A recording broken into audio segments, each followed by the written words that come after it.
क्योंकि उसका नाम राकेश किशोर है। क्या तुम्हारा बाप लगता वो?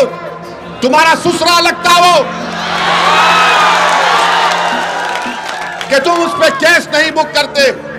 और कोई पोस्टर उठाता है तो 1300 लोगों पे केस बुक हो जाता है, 40 गिरफ्तार हो जाते। इंसाफ की जगह पर इस तरह की हरकत हो रही है और दिल्ली की पुलिस उसको गिरफ्तार भी नहीं करती। मुबारक हो तुम्हारी बहादुरी पर, मुबारक हो कि तुम खामोश बैठे हो। अरे अगर चीफ जस्टिस कंप्लेन नहीं करते तो तुम तो एक्शन ले सकते थे। सुप्रीम कोर्ट का फैसला आया कि मस्जिद तुम्हारी नहीं है। सुप्रीम कोर्ट का फैसला ट्रिपल तलाक के बारे में आया। सुप्रीम कोर्ट का फैसला कई चीजों पर आया, मगर जो संविधान को मानते हैं, जो संविधान को मानते, उन्होंने कहा कि हम कोर्ट के फैसले से खुश नहीं है, यह फैसला गलत है। क्या हमने धर्म का नाम लेकर किसी पर जूता उठाया? यह इंसाफ है, यह हमारे मुल्क का माहौल है जिस देश के लिए हमने और आपने क्या क्या हमारे बुजुर्गों ने कुर्बानियां दी। दलितों को रुसवा करने की कोशिशें की जाती हैं। हम दलित भाइयों से कह रहे हैं कि पहचानो इन लोगों को। बीजेपी तुम्हारी दोस्त नहीं बन सकती, मोदी तुम्हारा हमदर्द नहीं बन सकता। अगर उसका नाम राकेश किशोर नहीं होता, उसका नाम असद होता, क्या करते पुलिस बीजेपी वाले? उसको बोलते उठाओ, कनेक्शन वहां से है, पड़ोसी मुल्क से आया, आईएसआई आईसिस क्या क्या खोलते थे। बताओ मोदी जी, क्या आपकी सरकार और आपकी पॉलिसियां जिम्मेदार नहीं है? बताओ ये लोग कौन है? ये वो लोग हैं जिनको नरेंद्र मोदी की हुकूमत ने ताकत बख्श दी। ये वो लोग हैं जिनके दिलों में जहर उगल दिया गया। ये वो लोग हैं, आज भी राकेश किशोर बोलता है कि मुझे किसी चीज की परवाह नहीं है। भारत के प्रधानमंत्री, दिल्ली की पुलिस आपके मातहत आती है और आप खाली एक बयान दे दिए, ये बहुत गलत हुआ। और मेरे अजीज दोस्तों और बुजुर्गों, सबसे शर्मनाक हरकत हमारे भारत के सुप्रीम कोर्ट में हुई कि एक शख्स जिसका नाम राकेश किशोर था, इसने चीफ जस्टिस के इजलास में कोर्ट नंबर 1 में चीफ जस्टिस के सामने जूता उतार कर फेंक दिया उसके कोर्ट में। इसका नाम क्या था? राकेश किशोर। हमारे भारत की सबसे बड़ी कोर्ट, सुप्रीम कोर्ट के जज जो है वो दूसरे दलित जज हैं। मैं हमारे दलित भाइयों को पैगाम देना चाह रहा हूं, हमारे अंबेडकरवादी आइडियोलॉजी को मानने वालों को पैगाम दे रहा हूं, जो बाबा साहेब अंबेडकर को मानते हैं उनको पैगाम दे रहा हूं, उन भारत के नागरिकों को जो संविधान को मानते हैं उनको पैगाम दे रहा हूं। ये तारीखी सरजमीन में खड़े होकर बोल रहा हूं, चीफ जस्टिस ऑफ इंडिया के कोर्ट में एक शख्स अपना जूता उठाकर चीफ जस्टिस के कोर्ट में फेंकता है। मेरे भाई आप बताइए क्या हो रहा है?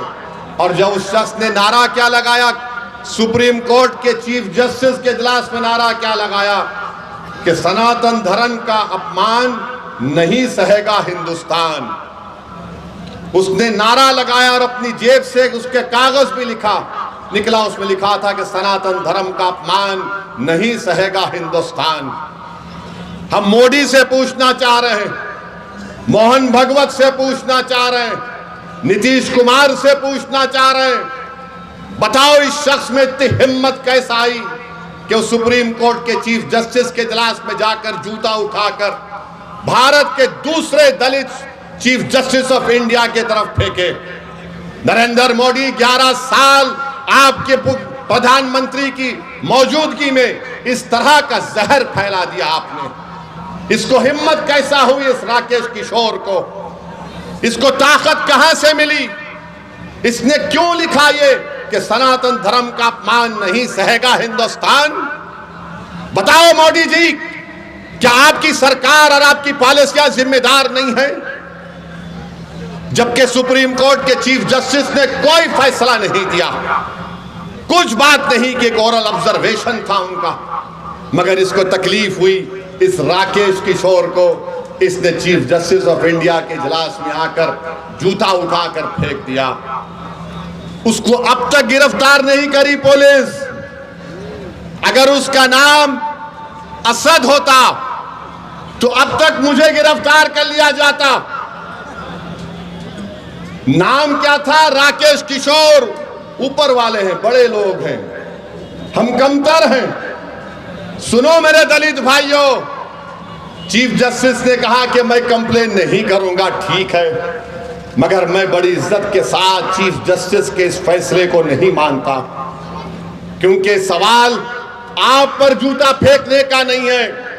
क्योंकि आए दिन हम देखते हैं कि दलितों को पीटा जाता है, मारा जाता है, मूंछ अगर रखते हैं या अगर घोड़े पर बैठकर अपनी बारात निकालता है तो नहीं निकालने दिया जाता। चीफ जस्टिस ने कंप्लेन नहीं की, हम मानते हो सही नहीं था, मगर दिल्ली पुलिस को क्या हुआ? दिल्ली पुलिस 100 मोटो एक्शन ले सकती।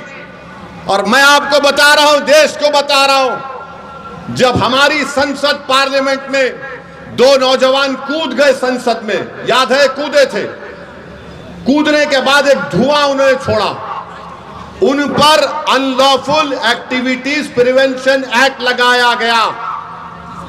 भारत के प्रधानमंत्री, दिल्ली की पुलिस आपके मातहत आती है और आप खाली एक बयान दे दिए, ये बहुत गलत हुआ।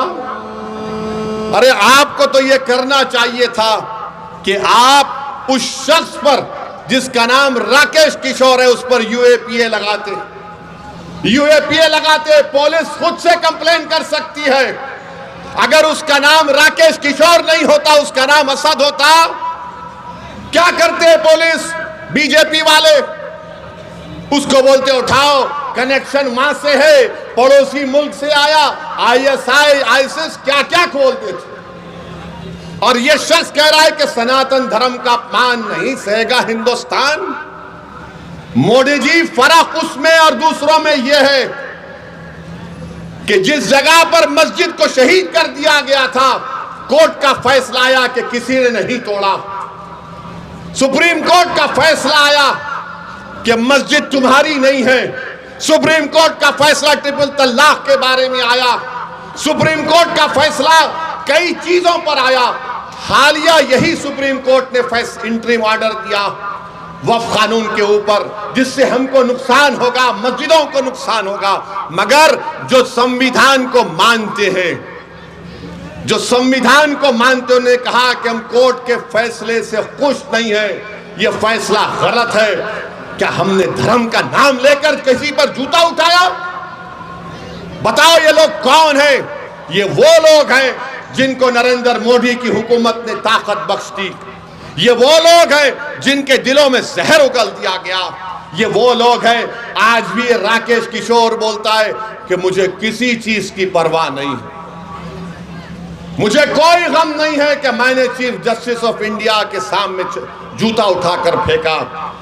ये क्या हो रहा है हमारे देश में? इंसाफ की जगह पर इस तरह की हरकत हो रही है और दिल्ली की पुलिस उसको गिरफ्तार भी नहीं करती। मुबारक हो तुम्हारी बहादुरी पर, मुबारक हो कि तुम खामोश बैठे हो। अरे अगर चीफ जस्टिस कंप्लेन नहीं करते तो तुम तो एक्शन ले सकते थे, लेकर जाते हो उसको। उत्तर प्रदेश में बच्चों को पकड़ा जाता है, पीटा जाता है और पुलिस की गाड़ी से उतारकर उनको बोलते हैं कि कान पकड़कर माफी मांगो, क्योंकि उसका नाम राकेश किशोर है। क्या तुम्हारा बाप लगता वो? तुम्हारा ससुरा लगता वो कि तुम उस पे केस नहीं बुक करते? और कोई पोस्टर उठाता है तो 1300 लोगों पे केस बुक हो जाता है, 40 गिरफ्तार हो जाते। सुप्रीम कोर्ट के चीफ जस्टिस के कोर्ट में जूता फेंकता है और ये लोग कोई केस रजिस्टर नहीं करते, पकड़ना तो दूर की बात। ये इंसाफ है, ये हमारे मुल्क का माहौल है, जिस देश के लिए हमने और आपने क्या क्या हमारे बुजुर्गों ने कुर्बानियां दी। दलितों को रुसवा करने की कोशिशें की जाती है। हम दलित भाइयों से कह रहे हैं कि पहचानो इन लोगों को, बीजेपी तुम्हारी दोस्त नहीं बन सकती, मोदी तुम्हारा हमदर्द नहीं बन सकता। भारत की तारीख का दूसरा दलित चीफ जस्टिस ऑफ इंडिया है। ये चीफ जस्टिस ऑफ इंडिया के वालिद जो थे, उनके वालिद जब बाबा साहेब अंबेडकर ने हिंदुइज्म को छोड़कर नागपुर में बौद्ध मजहब को इख्तियार किया तो उनके वालिद साथ थे बाबा साहेब अंबेडकर के। मेरे भाई, ये हालात है वतन अजीज के।